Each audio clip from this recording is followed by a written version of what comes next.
Hello, and welcome to part 2 of 100 Ways to Motivate Yourself. Stay hungry.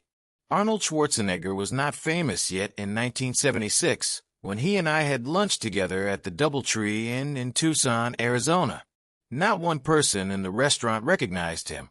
He was in town publicizing the movie Stay Hungry, a box office disappointment he had just made with Jeff Bridges and Sally Field. I was a sports columnist for the Tucson Citizen at the time, and my assignment was to spend a full day, one-on-one, with Arnold and write a feature story about him for our newspaper Sunday magazine. I, too, had no idea who he was, or who he was going to become. I agreed to spend the day with him because I had to. It was an assignment, and although I took to it with an uninspired attitude, it was one I'd never forget. Perhaps the most memorable part of that day with Schwarzenegger occurred when we took an hour for lunch. I had my reporter's notebook out and was asking questions for the story while we ate. At one point I casually asked him, "Now that you have retired from bodybuilding, what are you going to do next?"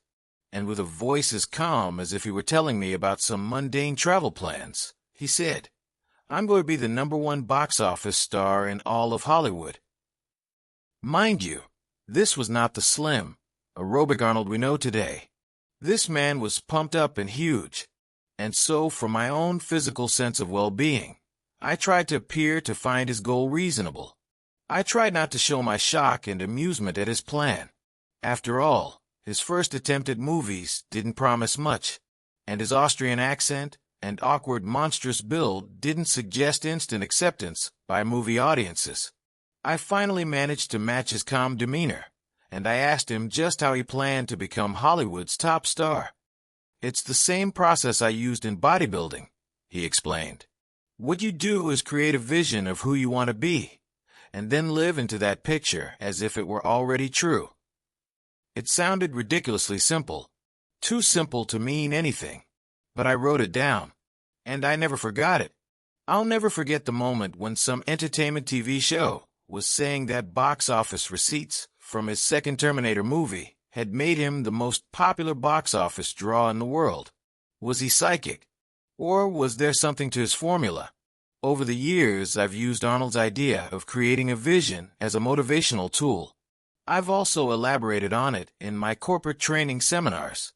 I invite people to notice that Arnold said that you create a vision. He did not say that you wait until you receive a vision. You create one. In other words, you make it up. A major part of living a life of self-motivation is having something to wake up for in the morning, something that you are up to in life, so that you will stay hungry. The vision can be created right now, better now than later. You can always change it if you want, but don't live a moment longer without one. Watch what being hungry to live that vision does to your ability to motivate yourself.